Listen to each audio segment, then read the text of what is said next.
told him. And then he goes, and live he goes, ladies and gentlemen, Foo Fighters. It's incredible. It's an incredible YouTube. Foo Fighters. Foo Fighters. They've got music to talk about. We'll see how they feel about football. I'm excited to see that. It'll be later on, right here on Good Morning Football. Will Selva take it away, please, with the news. All right, thank you, Kay. Guys, appreciate that. At first, though, I did think it was Paul Rudd with the Foo Fighters, but I guess I was wrong. Yeah, that's what it was. Root. That's right. And we've seen Paul Rudd jam out to the tunes. We have, yeah.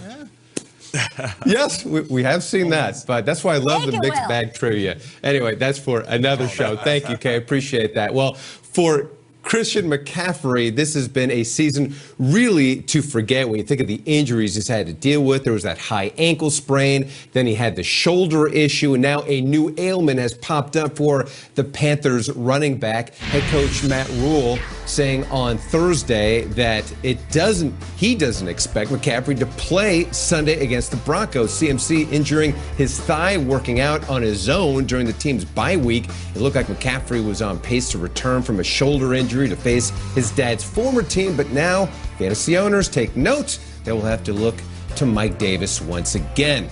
Now, in other running back injury news, Josh Jacobs limited at practice on Thursday after missing Wednesday's session with an ankle injury. The Raiders running back sat out the Week 13 win over the Jets after suffering the injury the week prior. Las Vegas set to take on the Colts this Sunday. Carson Wentz and Eagles Walter Payton Man of the Year nominee Rodney McLeod recently helping award $460,000 in grants to Philadelphia area nonprofit organizations through the team's Social Justice Fund. The team awarding grants ranging from $5,000 to $25,000 to 24 local nonprofit organizations. And you see the smiles there on that Zoom call. You see the smile there on Carson Wentz, which, quite frankly, given how he's feeling, you would say, you don't have to do that, Carson. I understand you lost your starting gig, but this goes to show you the kind of character and leader that he is, that he's out there and he's doing it.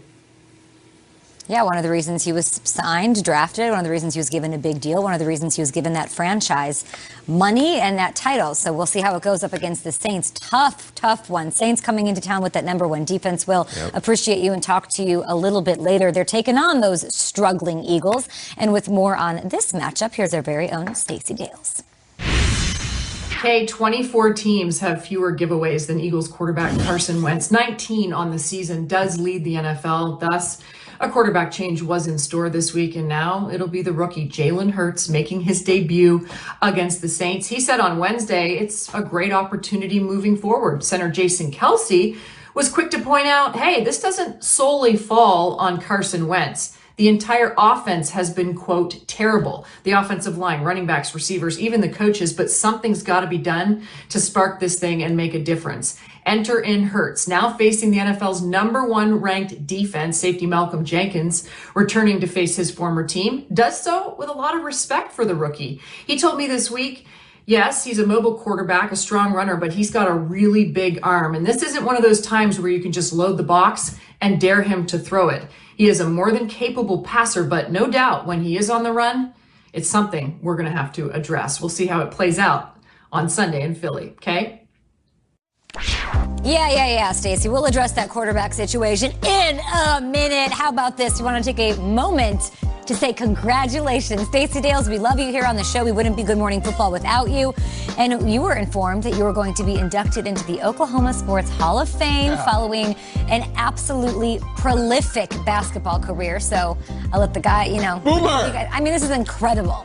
Yeah, look, she was a two-time Big 12 Player of the Year. Still holds the record for Big 12 assists all time. Peter, give me some Stacey on the low post. Stacey, but she was an amazing nice with it. Like, she would just deal fantastic. And I remember watching Stacey when she was a college player. Used to love watching her, and now we get to work with her. Stacey wakes up at 4 a.m. on Thanksgiving, goes to Ford Field, and sits out there in the cold so that we can do a talk back with her for 3 minutes, and never complains, never says a word. One of the hardest working people in our business, and so deserving of this honor. That morning she found a wine and turkey and potatoes. Like, she's put in extra hours. The people she's joining in the Oklahoma Sports Hall of Fame. Think about it. Big Country Reeves is in. Robin Ventura, Jason White, who beat out Eli Manning and Larry Fitzgerald for the Heisman, John Starks, and now our second favorite Stacey that's in it, Stacey King in the Oklahoma Sports Hall of Fame. Unbelievable. Legend. We oftentimes praise male athletes for leaving college or leaving the NFL and transitioning into TV. And there's a lot of them, and they deserve praise. But there are so many women that played the sport that they love and put their blood, sweat, and tears into it since they were 8 years old, all the way up until college, and transition into TV just like Stacey. And there's thousands of them. And we should recognize that transition because it's not easy to do for male or females, but this is one of those females that have done it, and she's doing it on a high level. Congratulations, Stacey. Congratulations, Stacey. Love having you on the show. Love you on and off the field. Jalen Hurts, guys, let's get back to this, what Stacey was talking about. He is going to be the youngest quarterback to start for the Eagles. Whoa.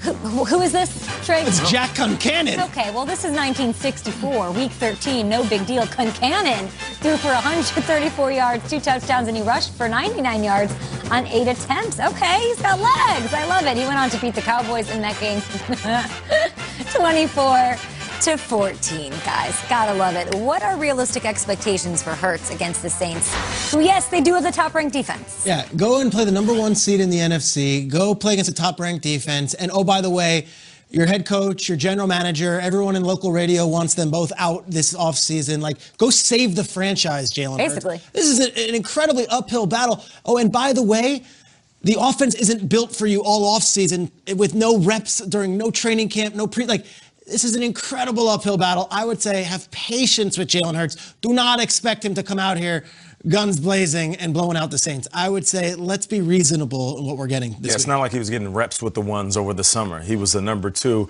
going into the season. I would say this.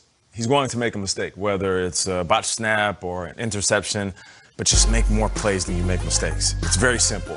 Whether you take off and use your legs out the pocket or you throw a beautiful ball downfield for a touchdown, if you make more plays than you make mistakes, it'll give a lot of Philly fans something to smile about. These days, Jack Concannon would have trademarked the cannon. Yeah, you're right. And everyone's like you like that. The expectations for Jalen Hurts are to win the game.